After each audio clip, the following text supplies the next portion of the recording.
आज हम आते हैं क्लास 10th की एक्सरसाइज 2.3 के पार्ट नंबर 2 पर, है ना। पहला पार्ट हम अपलोड कर चुके हैं। उसमें पहले प्रश्न में जो 3 सवाल दिए गए थे उनका हमने हल पहले पार्ट में किया है। सेकंड पार्ट में हमारा जो दूसरा प्रश्न है इसमें भी कुल 3 सवाल हैं। हम 3 सवालों का हल इनमें करेंगे और इसके बाद में जो 2 सवाल बच जाते हैं, तीसरा और चौथा, उसके लिए हम पार्ट नंबर 3 बनाएंगे। तो देखिए क्या है प्रश्न क्रमांक 2 हमारा, पहले बहुपद से दूसरे बहुपद को भाग देकर, पहले बहुपद से, यहाँ बीच में कॉमा लगा हुआ है यानी कि दोनों बहुपद अलग अलग हो गए। तो पहले बहुपद से दूसरे बहुपद को भाग देकर इससे इसमें भाग लगाना है और जांच कीजिए कि पहला बहुपद दूसरे बहुपद का गुणनखंड है या नहीं है। तो मैं आपको पहले बता दूं कि जांच कैसे होगी।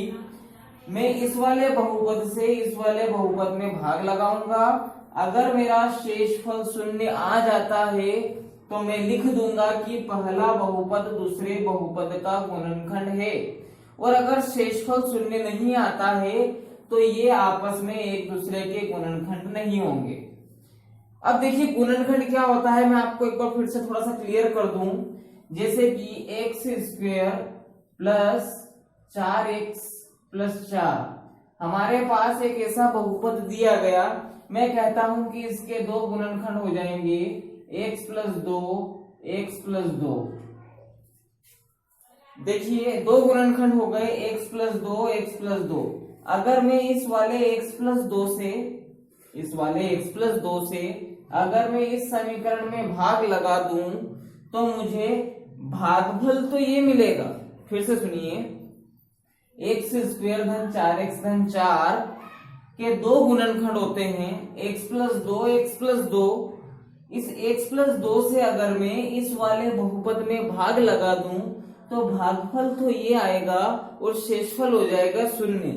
तो देखिए मुझे अगर जांच करनी है, 2 बहुपद मुझे दिए गए हैं, तो सीधे सीधे से मैं क्या करूंगा, इस वाले बहुपद से इस वाले बहुपद में भाग लगा दूंगा।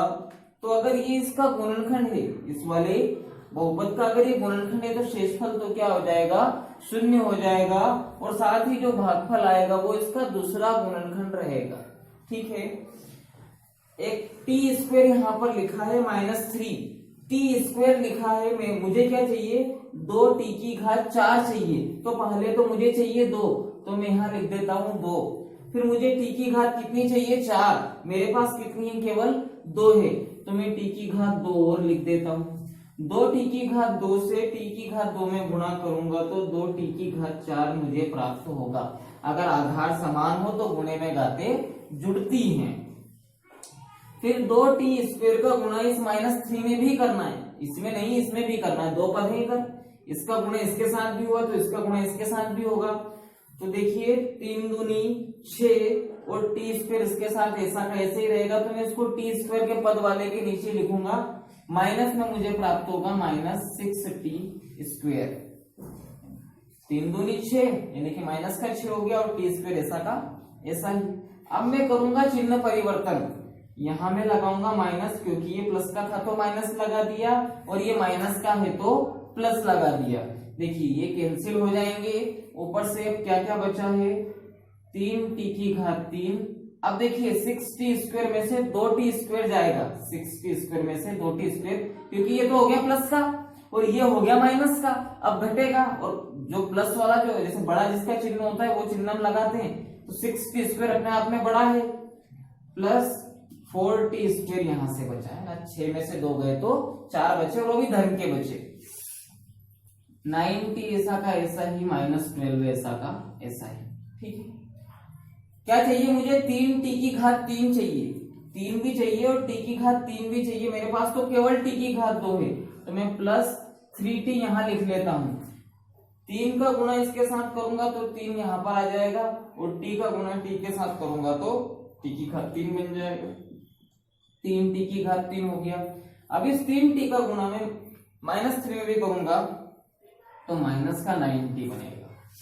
मैं बीच वाला पद इसलिए छोड़ रहा हूं क्योंकि देखिए मुझे t की घात 3 वाला पद प्राप्त हुआ तो मैंने t की घात 3 वाले के नीचे लिखा। अगर मुझे टी की घात एक वाला पद प्राप्त हुआ है, तो मैं टी की घात एक वाले के नीचे लिखूं। अगर टी की घात 2 होती है यहाँ पर तो मैं इसको यहाँ पर लिखता, चिन्ह परिवर्तन करूंगा, मैं इसको माइनस का कर देता हूँ, प्लस का है तो माइनस का और ये माइनस का है तो प्लस का। नीचे वाले ही पद के चिन्ह देखते हैं, ऊपर वाले के मत देखना। ये हो गए कैंसिल और ये भी हो गए कैंसिल, क्योंकि ये माइनस का है ये प्लस का है, घटेगा तो जीरो ही बचना है। ठीक है, यहां से हो गया 40 स्क्वायर माइनस 12। क्या चाहिए मुझे 4 और साथ ही क्या चाहिए टी स्क्वायर, तो टी स्क्वायर तो मेरे पास है, केवल चाहिए मुझे 4 चाहिए मुझे। तो देखिए 4 का गुणा मैं इधर कर दूंगा, तो 4 टी स्क्वायर और 4 तिया 12 यानी कि माइनस का 12। ये माइनस का हो गया, ये प्लस का हो गया, दोनों आपस में कैंसिल हो गए, बचे क्या 0। अब 0 बचे, इससे क्या प्रूफ होता है, 0 बचे इससे प्रूफ होता है कि पहला बहुपद दूसरे बहुपद का गुणनखंड है। ये हमें इससे प्रूफ हुआ। अंत में आप लाइन लिखेंगे, पहला बहुपद दूसरे बहुपद का गुणनखंड है। ठीक है, ये रहा हमारा दूसरे का पहला प्रश्न। देखते हैं दूसरे का दूसरा प्रश्न। दूसरा सवाल है हमारा x स्क्वायर धन 3x धन 1, ये हमारा पहला बहुपद, और 3x की घात 4 धन 5x की घात 3 माइनस 7x की घात 2 प्लस 2x धन 2, ये हमारा दूसरा बहुपद। फिर हमें क्या प्रूफ करना है कि पहला बहुपद दूसरे बहुपद का गुणनखंड है या नहीं, जिसके लिए हम क्या करेंगे, भाग लगाएंगे, और भाग लगाने के बाद अगर शेषफल क्या बचता है, 0 बचता है, तो हम सीधे से बोल देंगे कि पहले बहुपद दूसरे बहुपद का गुणनखंड है। और नहीं आता है 0 तो बोल देंगे नहीं है। तो भाग लगाकर देखते हैं। देखिए x की घात 2 मेरे पास है, x की घात 2 मेरे पास है, मुझे क्या चाहिए 3x की घात 4। तो पहले तो मुझे चाहिए 3, तो मैं लिख देता हूं पहले 3। x की घात 4 चाहिए मेरे पास, x की घात 2 है, तो मैं x की घात 2 एंट्री कर लेता हूं। फिर 3x की घात 2 का गुणा इस x की घात 2 में करता हूं, तो 3x की घात कितना आ जाएगा 4। फिर 3x की घात 2 का गुणा इस 3x में भी करूंगा, तो 3 तिया 9, और x की घात 2 का x में करूंगा तो x की घात 3, तो कितना आ जाएगा प्लस 9x की घात 3। फिर 3x की घात 2 का गुणा 1 में करूंगा, तो यहां से आ जाएगा प्लस 3x की घात 2। ठीक है, 4 घात वाले के नीचे 4 घात, 3 घात वाले के नीचे 3 घात, और 2 घात वाले के नीचे 2 घात। अब करेंगे चिन्ह परिवर्तन। चिन्ह परिवर्तन, ये प्लस का था माइनस लगा दिया, ये प्लस का था माइनस लगा दिया, ये प्लस का था माइनस लगा दिया, पहले वाला कैंसिल हो गया। अब देखिए एक प्लस का है एक माइनस का है, घटेगा, और माइनस वाली संख्या बड़ी है, यानी कि चिन्ह भी माइनस का आएगा। 9 में से 5 गए तो कितने बचे, माइनस के 4 x की घात 3। ठीक है, माइनस के 3 माइनस के 7 x की घात 2 और माइनस के 3x की घात 2, दोनों को क्या करेंगे ऐड करेंगे, तो माइनस 10x की घात 2 यहां पर बन गया, ये कैंसिल हो गया, यहां पर से माइनस 4x की घात 3, और यहां पर दोनों जुड़ जाएंगे माइनस माइनस के, तो माइनस 10x की घात 2 प्लस 2x प्लस 2। ठीक है, अब मुझे क्या चाहिए, माइनस 4x की घात 3 मुझे चाहिए, माइनस 4x की घात 3 अब मुझे चाहिए, तो हम क्या लिखेंगे, सबसे पहले तो माइनस के बाद में क्या चाहिए मुझे 4, तो ये लिख दिया मैंने 4, और x की घात 3 और यहाँ पर x की घात 2, तो मुझे एक x और चाहिएगा। माइनस 4x का गुणा मैं x की घात 2 में करूंगा, तो माइनस 4x की घात 3, माइनस 4x का गुणा x स्क्वायर में किया तो माइनस 4x की घात 3, माइनस 4x का किस में करेंगे, 3x में गुणा करेंगे, तो 4 तिया 12, तो पहले तो माइनस के 12 हो गए, और x का x में x की घात 2 हो गया। माइनस 4x का 1 में गुणा करेंगे तो माइनस का 4x। चलिए देखते हैं, प्लस प्लस प्लस, तीनों जगह प्लस लगाने पड़ेंगे, तीनों माइनस थे, तीनों प्लस लगा दिए, फर्स्ट वाला कैंसिल हो गया, यानी एक माइनस का था एक प्लस का था।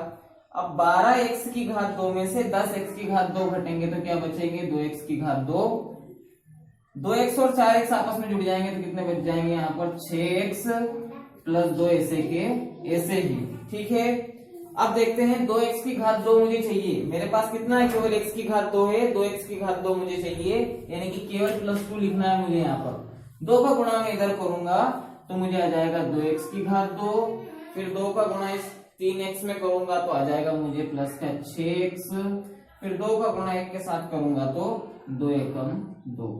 देखिए एक जैसा पद आ गए दोनों, और माइनस माइनस माइनस लगा दिए, यानी कि इसमें से इसको, इसमें से इसको, इसमें से इसको घटा दिए, बच गए क्या 0 बच गए। 0 बच गए। इससे क्या प्रूफ होता है कि पहला बहुपद दूसरे बहुपद का गुणनखंड है। आते हैं तीसरे सवाल पर, तीसरा सवाल है हमारा x की घात 3, x की घात 3 है यहाँ, है ना, 2 मत मान के चलना। x की घात 3 है, x की घात 3 माइनस 3x प्लस 1, x की घात 5 माइनस 4x की घात 3 प्लस x की घात 2 प्लस 3x प्लस 1। इन दोनों में आपस में भाग लगाएंगे और देखेंगे शेषफल शून्य आता है या नहीं आता है। शेषफल शून्य आता है तो गुणनखंड है, और नहीं आता है तो नहीं है। देखिए यहाँ पर x की घात 3 है, इसके बाद में एक पद मिसिंग है, यहाँ पर x की घात 2 वाला, यहाँ पर x की घात 5 है, इसके बाद x की घात 4 वाला पद यहाँ पर भी मिसिंग है। इतना आप लोग ध्यान रखें, गलती नहीं करें। x की घात 3 मेरे पास है, मुझे कितना चाहिए, x की घात 5 चाहिए, यानी कि x की घात 2 यहाँ लिख देता हूँ। x की घात 2 का x की घात 3 में गुणा किया तो x की घात 5 आ गया। x की घात 2 का माइनस के 3x में गुणा किया तो माइनस 3x की घात 3 आ गया। कैसे आया देखिए, माइनस का 3x तो इधर था ही से, इधर से अपन ने केवल x की घात 2 लेकर आए तो माइनस 3x की घात 3 बन गया। x की घात 2 का गुणा 1 में करेंगे तो प्लस का x की घात 2 बन गया। चलिए चिन्ह बदल देते हैं, माइनस प्लस माइनस, फर्स्ट वाला कैंसिल, थर्ड वाला कैंसिल, क्या बचा, देखिए माइनस 4x की घात 3 है और प्लस 3x की घात 3 है, यानी कि माइनस प्लस का है तो घटेगा, 4 में से 3 जाते हैं तो एक ही बचता है, यानी कि x की घात 3 बचना है केवल, वो भी कैसा बचना है, माइनस का बचना है, क्योंकि ऊपर वाला माइनस का बड़ा है। अब इधर से उतार लेते हैं अपन प्लस का 3x और प्लस का 1, ठीक है। अब देखता हूं मैं यहाँ पर माइनस का x की घात 3 चाहिए, मेरे पास x की घात 3 है, लेकिन मुझे चाहिए क्या, माइनस का x की घात 3, तो मैं माइनस 1 का गुणा कर देता हूं। माइनस 1 का जैसे ही x की घात 3 में गुणा करूंगा तो माइनस x की घात 3 हो जाएगा, माइनस 1 का माइनस के 3x में गुणा करूंगा तो प्लस का 3x हो जाएगा, और माइनस के 1 का 1 के साथ गुणा करूंगा तो माइनस का 1 हो जाएगा। देखिए माइनस, यहाँ पर ये माइनस है तो प्लस लगा देता हूँ, यहाँ प्लस है तो माइनस, और यहाँ माइनस है तो प्लस लगा देता हूँ। फर्स्ट कैंसिल हो जाएगा, सेकंड कैंसिल हो जाएगा, लेकिन थर्ड क्या हो जाएगा, 8 हो जाएगा। 1 और 1 कितने हो जाएंगे, 2। तो क्या शेषफल शून्य आया, शेषफल शून्य नहीं आया। जब शेषफल शून्य नहीं आया तो पहला बहुपद दूसरे बहुपद का गुणनखंड नहीं है, ठीक है। आज हमारा पार्ट 2 एक्सरसाइज 2.3 में केवल हमने जो प्रश्न क्रमांक हमारा 2 है, पहला बहुपद दूसरे बहुपद का गुणनखंड है या नहीं है, इसमें मुख्य 3 सवाल थे। इन तीनों सवालों के हल हमने देखे। आपको अंत में वो लाइन जरूर लिखनी है कि पहला बहुपद दूसरे बहुपद का गुणनखंड नहीं है, यानी पहले और दूसरे में गुणनखंड थे और तीसरे सवाल में गुणनखंड नहीं है। नेक्स्ट वीडियो में मिलते हैं प्रश्न क्रमांक 3 के साथ।